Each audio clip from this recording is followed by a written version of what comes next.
नमस्कार, स्वागत है आपका हमारे विशेष कार्यक्रम आपके सितारे में। मैं हूं आपके साथ अमित रावत। आपके सितारे में हम बताते हैं आपके ग्रह नक्षत्र का हाल और उनका आपकी कुंडली पर प्रभाव। जानते हैं राशि अनुसार आप क्या करें और क्या ना करें जिससे आपका दिन शुभ हो। और साथ ही आचार्य जी बताते हैं शुभ फलों की प्राप्ति के लिए किया जाने वाला एक चमत्कारी महाउपाय। ईश्वर भक्ति मनुष्य को सद्मार्ग पर ले जाती है। ऐसे में आपकी पूजा और ध्यान का कमरा भी वास्तु अनुसार हो तो पूजा में मन ज्यादा लगता है। इसीलिए आज आचार्य जी बताएंगे कि घर में आपका पूजा घर कैसा होना चाहिए ताकि घर में खुशहाली का वास हो। तो फिर देर किस बात की, आइए आरंभ करते हैं आज का आपके सितारे। किस दिशा में हो आपका पूजा घर, वास्तु के अनुसार कैसी हो पूजा घर की रूपरेखा, जानिए पंडित वैभवनाथ शर्मा से पूजा घर का वास्तु। और आपके सितारे में आप अपने मन की हर एक जिज्ञासा को जान सकते हैं, दुविधा को शांत कर सकते हैं और अपने सवाल पूछ सकते हैं। स्टूडियो में साथ देने के लिए मौजूद हैं विश्वविख्यात ज्योतिषाचार्य और वास्तुशास्त्री पंडित वैभवनाथ शर्मा। आचार्य जी, हार्दिक स्वागत है आपका। जी नमस्कार, धन्यवाद। तो यदि आप अपनी कुंडली के ग्रह नक्षत्र से परेशान हैं या कार्य, व्यापार और परिवार की चिंता कर रहे हैं, आपको हो रही है परेशानी, तो आप भी हमें कॉल कर सकते हैं। हमारे नंबर्स लगातार आपकी टीवी स्क्रीन पर फ्लैश किए जा रहे हैं। आप हमें हमारे टोल फ्री नंबर पर भी कॉल कर सकते हैं। आप हमसे सीधी बात कर सकते हैं। हमारा टोल फ्री नंबर है 1800102630 आप इस नंबर पर मुफ्त में कॉल करें। इसके अलावा आप हमें हमारे लैंडलाइन नंबर्स 012046463332 और 012046463327 पर भी कॉल करके हमसे सीधी बात कर सकते हैं। तो आइए सबसे पहले जानते हैं आचार्य जी से आज का पंचांग। आचार्य जी। जी आज का पंचांग इस प्रकार है। विक्रम संवत 2069 और माघ मास चल रहा है। माघ मास के शुक्ल पक्ष की आज त्रयोदशी तिथि है। शनिवार का दिन है। नक्षत्र है पुष्य, योग है सौभाग्य, करण है कौलव। और आज जो व्रत पड़ रहा है या जिसे त्योहार आज मना रहे हैं जो लोग, वो है प्रदोष व्रत, जो भगवान शिव की बहुत ही परम पुण्य तिथि मानी गई है। तो आज भगवान शिव की आराधना कर लेने से आपको हर प्रकार के कष्टों से, दुखों से मुक्ति मिलेगी। और अब बात करते हैं राशियों की कि कैसा रहेगा उनका आज का दिन। चलिए सबसे पहले बात करते हैं मेष राशि वाले जातकों की। मेष राशि वाले जातक लोगों को आज कोई व्यक्ति आपको धोखे में डाल सकता है, तो धोखे से बचिए। आप सावधानी से अपना काम करेंगे तो आपको बहुत अच्छा लाभ मिलेगा। स्वास्थ्य या पिता के करियर की स्थिति भी आज ठीक नहीं रहने वाली है। तो आज जो है अपने स्वास्थ्य का ध्यान रखना, करियर का ध्यान रखना, पिताजी के कार्यक्षेत्र का थोड़ा सा ध्यान रखना, उनकी जिम्मेदारियां अपने ऊपर लेना भी आपको लाभ देगा। विद्यार्थी वर्ग को आज सफलता मिल सकती है। आज की दिनचर्या को शुभ बनाने के लिए ओम श्रीदाय नमः मंत्र का 108 बार जाप कर लेना आपको बहुत अच्छा लाभ दे सकता है। आज आपको किसी भी परिस्थिति में निराश नहीं होना है। और चलिए अब जान लेते हैं वृष राशि वालों के लिए कैसा रहेगा आज का दिन। वृषभ राशि वाले जातक लोगों के लिए आज स्वास्थ्य उत्तम रहेगा, खर्च में कमी आएगी। आज की दिनचर्या में आप लिया हुआ जो भी आपके ऊपर उधार था, जो भी कर्ज की स्थिति थी, आप उसे उतार सकते हैं, यानी कर्ज को चुकाने की स्थिति बनेगी। नए कार्य के आरंभ के लिए आज का दिन और आज का ये समय, ग्रहों की परिस्थितियां आपके अनुकूल जा रही हैं, तो आप प्रयास अवश्य करिए। ओम श्री कराय नमः मंत्र का 108 बार जाप कर लेना आपके लिए सर्वोत्तम होगा। व्यर्थ की बातों में खुद को न लगाएं। आज दिन बहुत महत्वपूर्ण है, समय का सदुपयोग करें। और अब जान लेते हैं मिथुन राशि वालों के लिए कैसा रहेगा उनका आज का दिन। मिथुन राशि वाले जातक लोगों के लिए व्यापार संबंधी निर्णय लेने से बचें। समय पर कार्य न होने से तनाव बढ़ेगा। आत्मविश्वास में कमी भी संभव है, तो आज अपने आत्मविश्वास को, सेल्फ कॉन्फिडेंस को कम मत होने दीजिए। ओम श्री कंठाय नमः मंत्र का 108 बार जाप करेंगे तो आपको हर प्रकार का सुख मिलेगा। परिवार के सुझावों का, उनकी तरफ से जो सुझाव आते हैं उसकी अनदेखी न करें। उनकी राय को अमल में लाना आपके लिए सर्वोत्तम होगा। और अब बारी कर्क राशि वाले जातकों की। कर्क राशि वाले जातक लोगों के लिए कार्यक्षेत्र में काफी समस्या चल रही है। आप परेशान हो सकते हैं। जीवन साथी का सहयोग मिलेगा। घरेलू मामलों में आज आप मजबूती से जो भी समस्या थी, बाधा थी, व्यवधान था, उसको दूर कर सकते हैं। कार्यक्षेत्र की बाधा को दूर करने का भी प्रयास करेंगे तो आपके हित में होगा। ओम शूर्पकर्णाय नमः मंत्र का 108 बार जाप कर लेना आपके लिए सर्वोत्तम है। परिश्रम से पीछे नहीं हटना चाहिए। अपनी मेहनत में कमी मत करिए। और अब बारी है सिंह राशि के जातकों की। कैसा रहेगा उनका आज का दिन? सिंह राशि वाले जातक लोगों के लिए कार्यक्षेत्र के विस्तार के लिए, आय में वृद्धि के लिए कुछ अच्छे नए प्लान, कुछ नई योजना आपके मन में आ सकती है, दिमाग में आ सकती है, जिसको क्रियान्वित करने का आप प्रयास करेंगे, जिससे आप काफ़ी आगे बढ़ सकते हैं। कामकाज के सुखद परिणाम आपको मिलेंगे। स्वयं का सोच विचार जो है आपको चिंतन मनन करके काम में लगना वो ज़्यादा सार्थक रहेगा। ओम शुद्धाय नमः मंत्र का 108 बार जाप कर लेना आपको दैवीय कृपा दिलाएगा।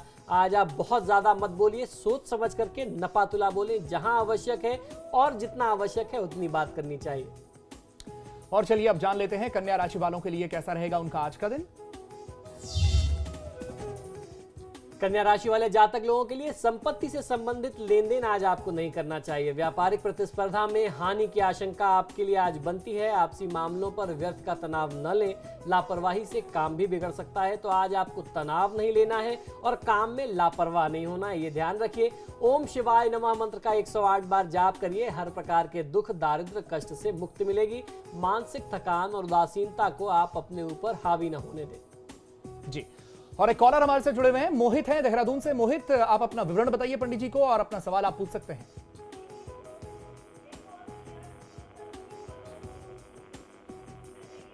जी मोहित, पूछिए आप। हेलो जी मोहित, आपकी आवाज आ रही है, आप अपना विवरण पंडित जी को बताइए और अपना सवाल आप पूछिए उनसे। नमस्कार पंडित जी, मोहित जी बोल रहा हूं नमस्कार। देहरादून से। जी मेरी डेट ऑफ बर्थ है 26 जुलाई 1988 जी और जन्म का समय है रात को 2:17 जी और जन्म स्थान है रुद्रप्रयाग। जी ये बताएंगे सरकारी नौकरी वगैरह लग सकती है कुछ? जी देखिए मोहित जी, आपकी जन्म पत्रिका के अनुसार ये जो समय है शुक्र की महादशा में बृहस्पति की अंतर्दशा का समय है। ये समय जो है आपको बहुत अच्छा लाभ दे सकता है। ये आपकी जो बृहस्पति की दशा है आपके लिए करियर भाव के स्वामी बृहस्पति बनते हैं, साथ ही सप्तम भाव के स्वामी हैं।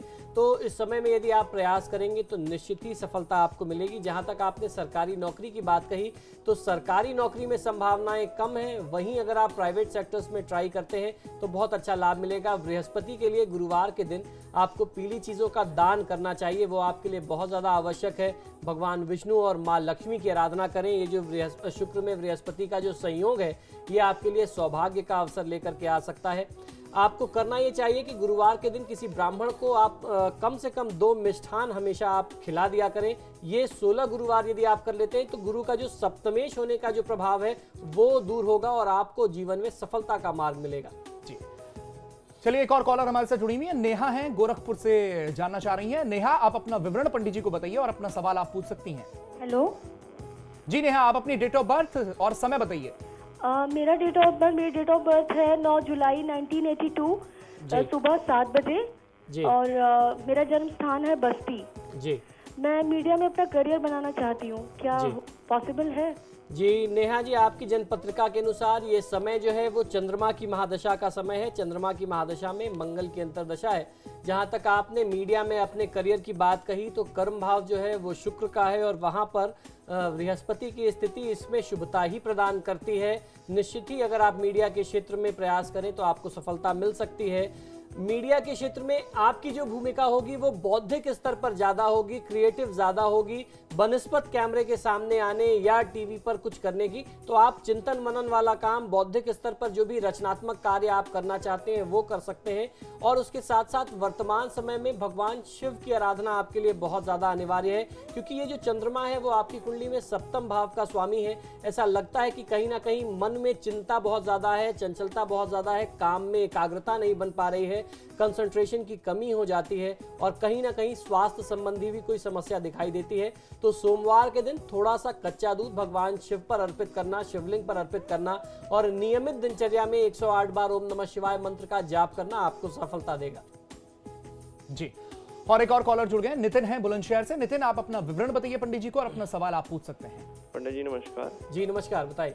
पंडित जी मेरी डेट ऑफ बर्थ है 28 सितंबर 1987 जी और समय सुबह 7:10 जी और जन्म स्थान है बुलंदशहर। जी पंडित मैं जानना चाहता हूँ कि मेरी गवर्नमेंट जॉब लगेगी कि नहीं लगेगी? जी, ये आपने जो समय बताया ये दिन का है या रात का है? ये सुबह का जी 7:10। जी देखिए, आपकी जन्म पत्रिका के अनुसार जहां तक आपने सरकारी नौकरी के संयोग के बारे में पूछा है, तो आपकी कुंडली से ये योग तो जरूर बनता है। आपको प्रयास कम से कम एक बार जरूर करना चाहिए, लेकिन ऐसी परिस्थिति में आपको सूर्यदेव की आराधना करनी होगी, क्योंकि मंगल और सूर्य की स्थिति तो अच्छी है, उसमें कहीं कुछ ऐसी दृष्टि सूर्य के ऊपर पड़ रही है कुछ पाप ग्रहों की, जिससे सूर्य का जो प्रभाव होता है, क्योंकि सरकारी नौकरी के लिए सूर्य और मंगल दोनों का अच्छी स्थिति में होना अनिवार्य है। तो सूर्य जो पाप ग्रहों द्वारा दृष्ट है, उसके कष्ट को दूर करने के लिए आपको सूर्यदेव की आराधना करनी चाहिए। सूर्यदेव को रोज सुबह आप जल दे सकते हैं। अगर जल देना संभव ना हो तो ओम घृणी सूर्याय नमः मंत्र का जाप करिए, गायत्री मंत्र का जाप कर सकते हैं, या आदित्य हृदय स्तोत्र का पाठ करेंगे तो जो भी कार्यक्षेत्र में बाधा आ रही है, खासतौर पर सरकारी नौकरी को प्राप्त करने में जो बाधा आ रही है, वो दूर होगी। आपकी सफलता के लिए रास्ते खुलेंगे। और वर्तमान समय में अगर आप समय निकाल सकते हैं तो कम से कम बुधवार के दिन गणेश जी का दर्शन अवश्य करिए। जी, और फिलहाल वक्त एक छोटे से ब्रेक का, और ब्रेक के बाद बाकी बची हुई राशियों का हाल और आपके कॉल का भी हमें इंतजार है।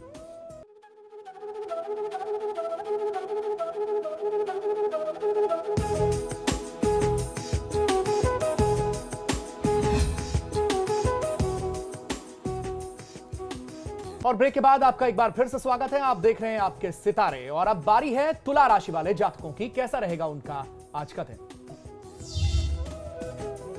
तुला राशि वाले जातक लोगों को आज परिवार से जुड़ा कोई बड़ा और महत्वपूर्ण फैसला लेना पड़ सकता है, तो ऐसी परिस्थिति में बहुत सोच समझ करके आपको निर्णय करना चाहिए। फैसला परिवार की भलाई का ही लें और परिवार के लोगों के सुझाव के साथ, उनकी सहमति के साथ लेंगे तो आपको बहुत अच्छा लाभ मिलेगा।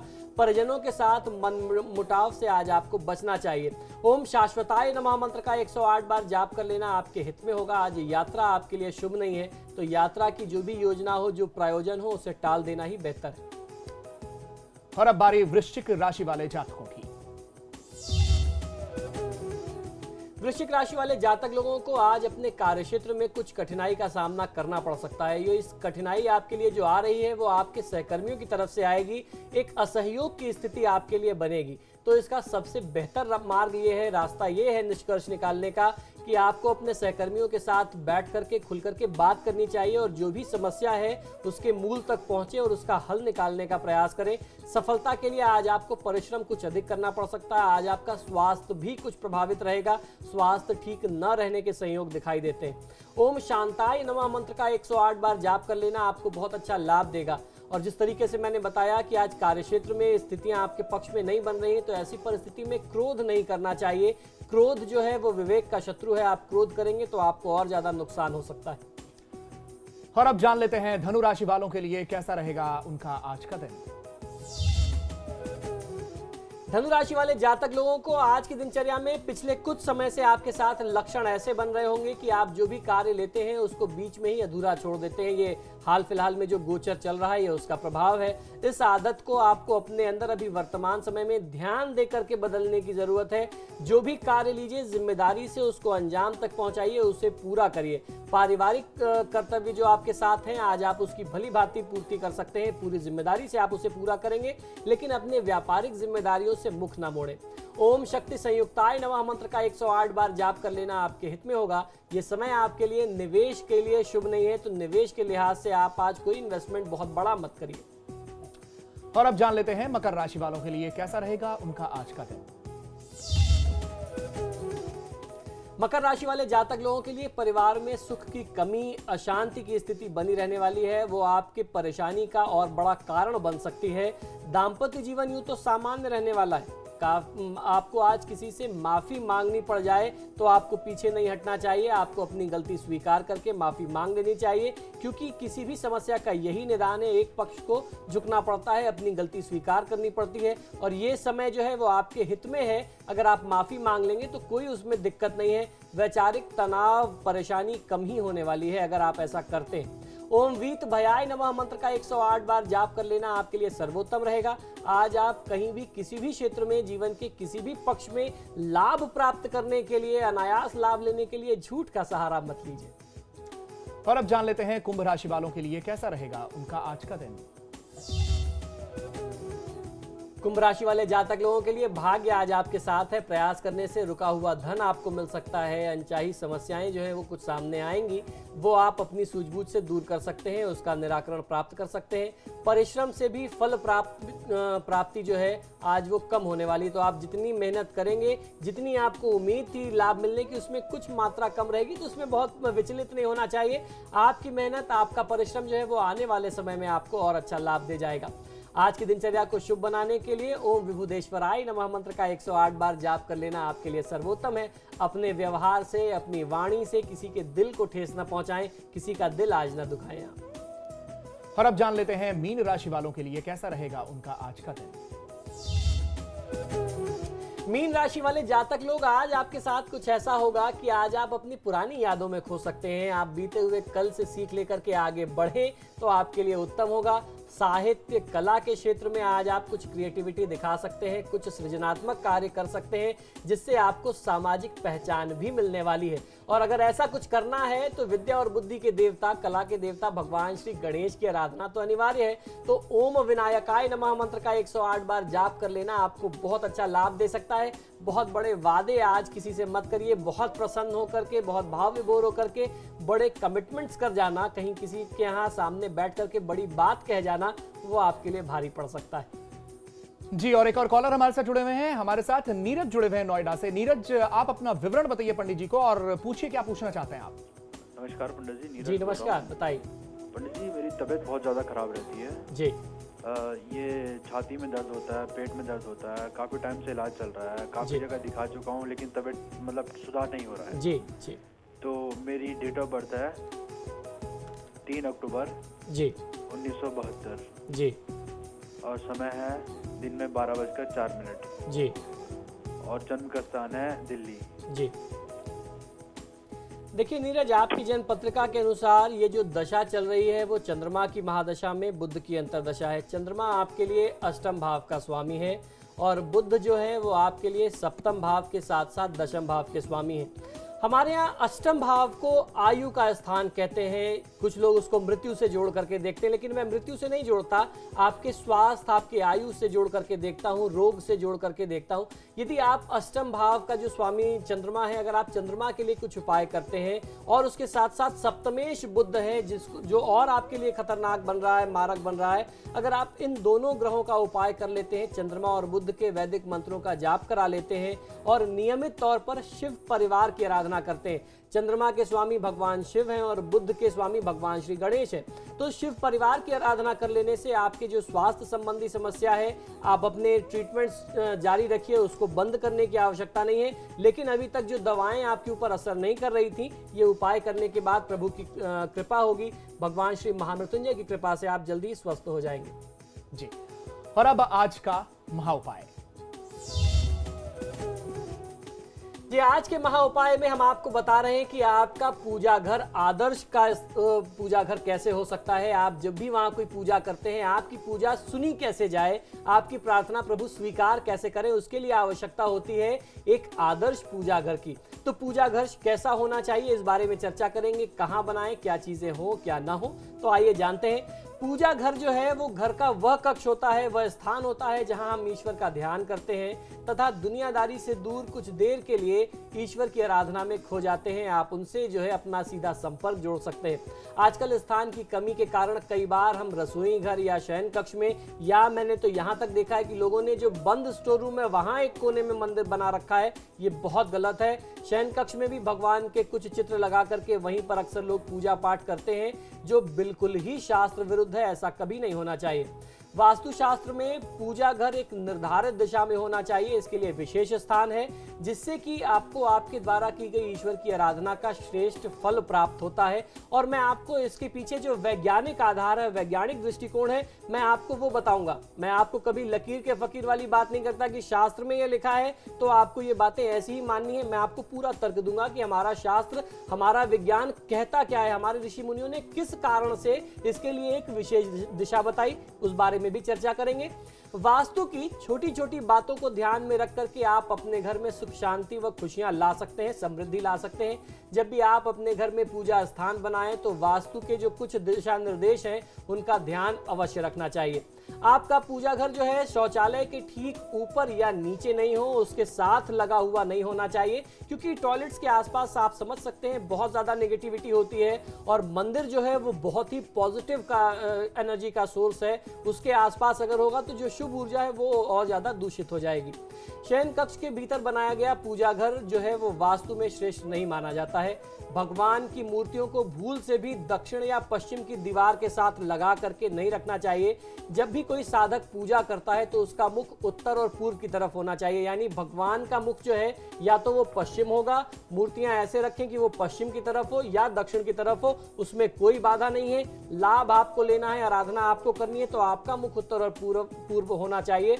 अगर आप ऐसा रखते हैं अपना मंदिर तो आपको लाभ मिलेगा, और यदि आपने ऐसा नहीं रखा है, भगवान की मूर्तियां इस तरीके से नहीं रखी गई हैं कि वो उत्तर पूर्व में आप पूजा करते हुए बैठते हो, तो वो आपके हर कार्य में बाधा लाती हैं।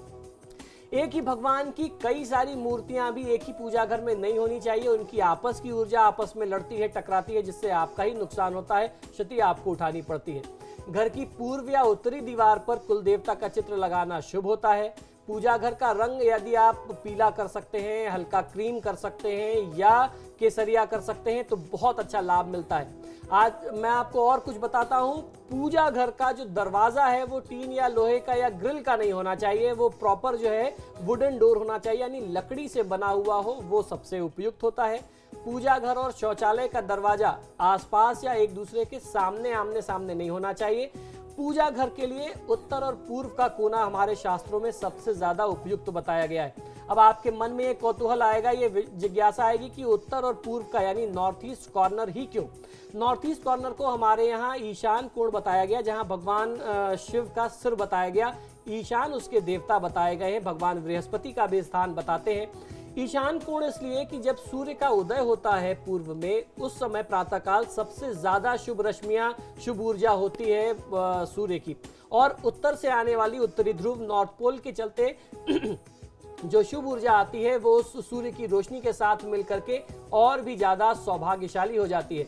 इसीलिए हमारे ऋषि मुनियों ने ये नियम बनाया कि आप ईशान कोण में बैठ करके ध्यान करें, पूजा करें। और जब पूजा करते थे पुराने समय में ऋषि मुनि या जो पुराने समय में हमारे पूर्वज थे, तो आपने देखा होगा वो धोती पहनते थे और शरीर के ऊपरी भाग में अपेक्षाकृत कम कपड़े होते थे। वो इसलिए कम होते थे कि जो वहां की शुभ ऊर्जा है उसको आप अपने अंदर आत्मसात कर सके, उसके साथ आप तालमेल बैठा सके, उसे अपने अंदर ले सके, ग्रहण कर सके, जिससे आपका जीवन सुखी होगा, समृद्ध होगा। और जब आप ऐसी साधना करेंगे तो आप भी चार्ज रहेंगे, पॉजिटिव एनर्जी से फुल रहेंगे, कभी आपसे कोई गलत कार्य नहीं होगा और आप कीर्ति, प्रसिद्धि, तरक्की को प्राप्त करेंगे। समृद्धि का निवास आपके ही घर में होगा। जी, तो ये था आज का महाउपाय आपके सितारे में। आज के लिए बस इतना ही। पंडित जी, आप हमारे स्टूडियो में आए, इसके लिए आपका बहुत बहुत शुक्रिया। जय महाकाल। जी, और आप सबका भी बहुत बहुत धन्यवाद। फिलहाल इतना ही।